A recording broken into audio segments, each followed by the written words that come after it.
Hi, folks. I'm sorry. You're watching and listening to Sipping Off the Cuff on Tequila Aficionado Media. You caught me. On all of our channels and networks, Mike Morales here in the heartbeat, the armpit of the San Gabriel Valley in California. That guy is Dave Dinius, and I'm in the swamp ass of Virginia and for news. Happy 2022, folks. Yeah. By the time you see this, it'll be New Year. However, we're at the beginning of September here, folks. Our brands of promise for 2021 are all full up. Our dance card is full, so we're doing 2022 now, so that we don't miss a step. And you folks, during the holidays, you can still binge watch us. But today, Dave and I have a really fun tequila. It's called Chula Vista. Vista.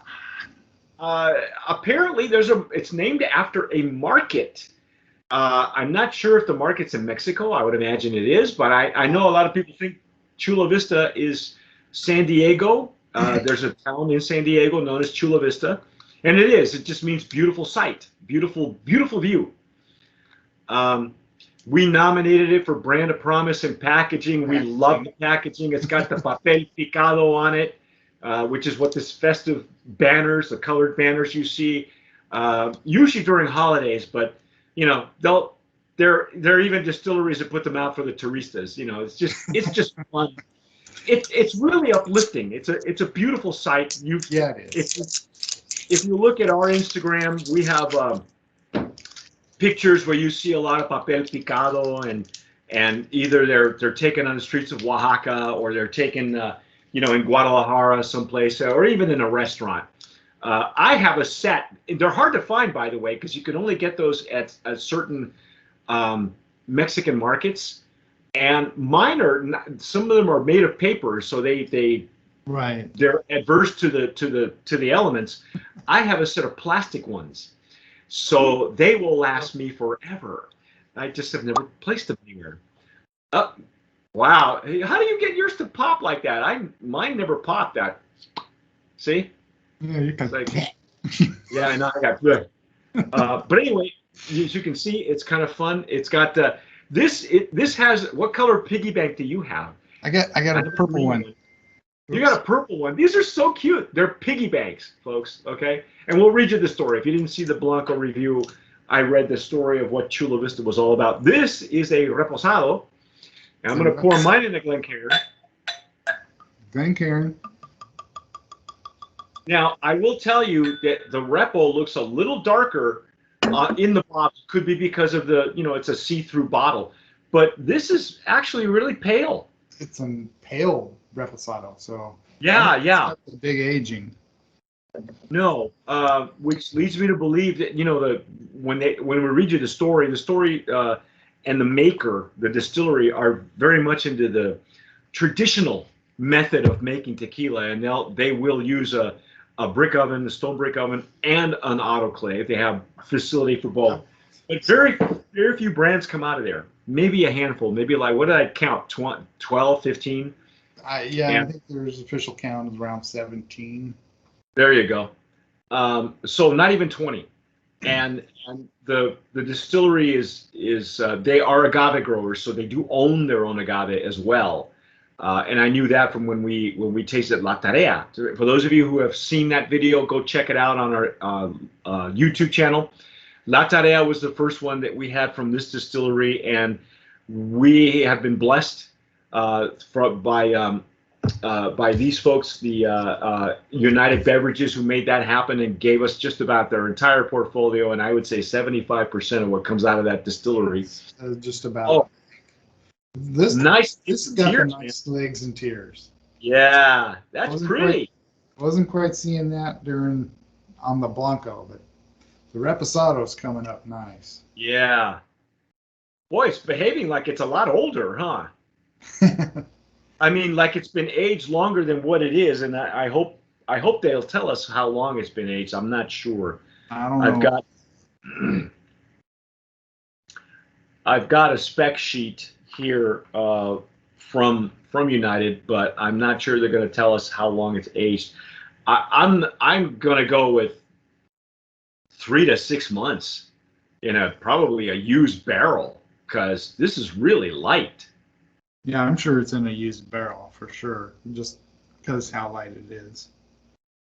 I'm not getting anything on that.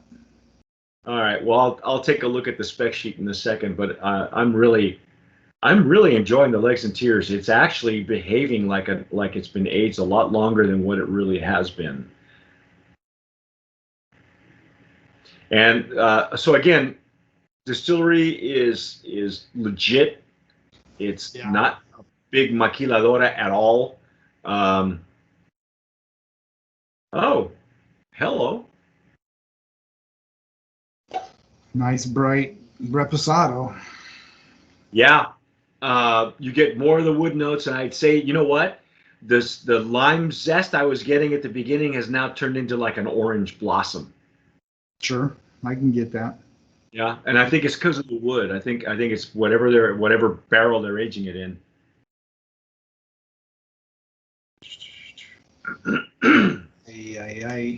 Trying to get some info here.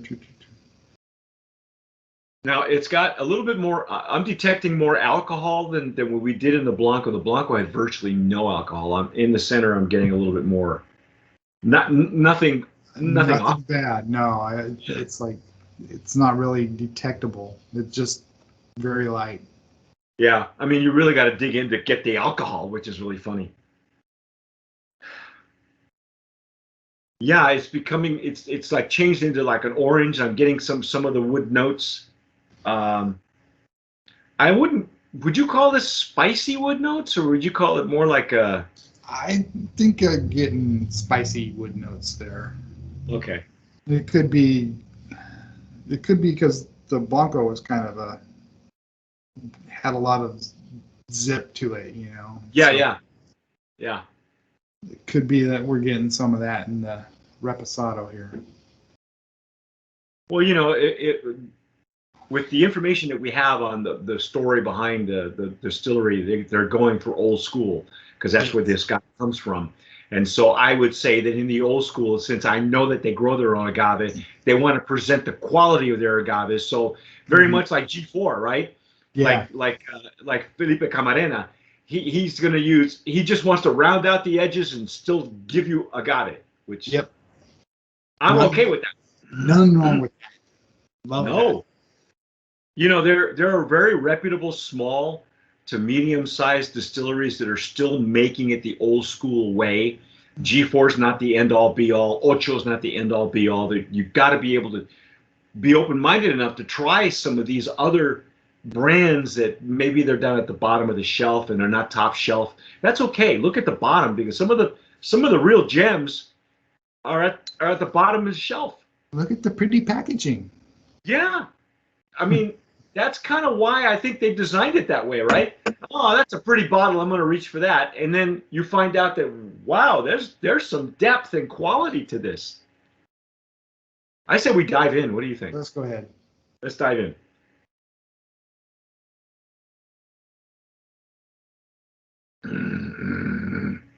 Oh. I didn't get that big blast of pepper that I got on the Blanco. Just got kind of a mellow reposado. And I got whiskey barrel notes. Yeah. And that's what I got. You're right. The spiciness would probably be because of the barrel. So the pepper turned into spice in the barrel. I'm getting whiskey notes, which is really weird because it doesn't look like it's been aged very long. Yeah, now that I've tasted it, I'm getting a little bit more on the nose of the whiskey notes. Right. No, well, it's probably now it's on your palate and it's on your retronasal. Yeah. You know, I got some really good wood notes, light baking spices. It was sweet. It did not have a dry finish, and that's kind of why I say it's whiskey, not bourbon. And I love a dry finish, but when the whiskey is done well, like this, you know, wow. And I could be wrong. it may not be an old barrel. It may be a once used barrel that they're only using 2 to 3 months, and that's it. We don't know. Yeah, we don't know. I don't know. I know nothing about their barrel management. I would love to go see that distillery. Yeah. Everybody wants to see these huge distilleries, but I want to see some small ones. I want to see small production people that are still doing it that way. I got to try a second pass, man. It's as it opens up, and once you have your first sip, it really presents itself to you. It's got character and depth I didn't expect. And still that agave sweetness. Mm-hmm.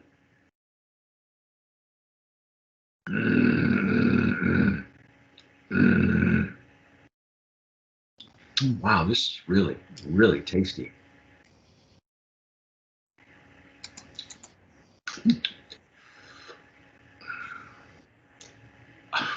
I got to read you some of the information. Well, I mean, we can sit here and go, wow, but let me get into it. We're 11 minutes in, so I want to get into some of the background. I read you the story. If you want to, it's named after a gentleman who, in his childhood, would visit a Chula Vista market with his grandmother, and his grandmother said, as a kid, kids always want everything, right? So Grandma bought him a piggy bank, which is a traditional piggy bank, smart lady, and said, "You save all your coins, we'll break it, and then with the money you save, we'll go get you something, and then we'll buy you another piggy bank." So it's a traditional.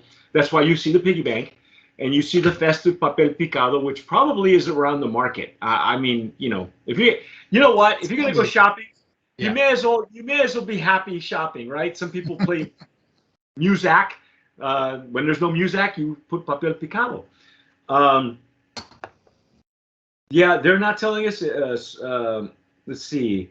Here we go. Soft, woodsy notes combined with the scent of almond, culminating in, as a result, it gives us a magnificent and singular complexity of the wood in which it patiently rests for 6 months.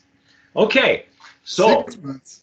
That's what they're saying. I would say 6 months más o menos. Okay. I'm going to go with less than that, maybe 5 months and a few days. I don't know. And if they are, then I was incorrect in thinking this was a once used barrel. This is probably a really old barrel. Now, on the distillery's website, for the distillery as a whole, they're saying they are using white oak barrels to obtain the desired maturation, depending on how long the tequila is in the barrel. Okay. So. All right. Well, the used white oak barrel, that's a whiskey barrel. They're not saying virgin barrel, so I'm gonna. And they said to almond, and that may be the case. I thought I got more honey than almond, maybe light honey, just because.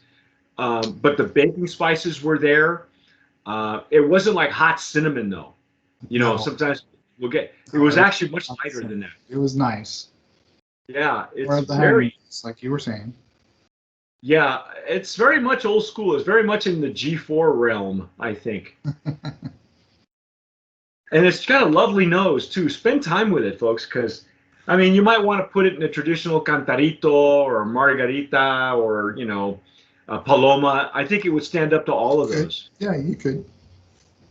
Or even, like the Blanco, tequila and soda, if you want to do that.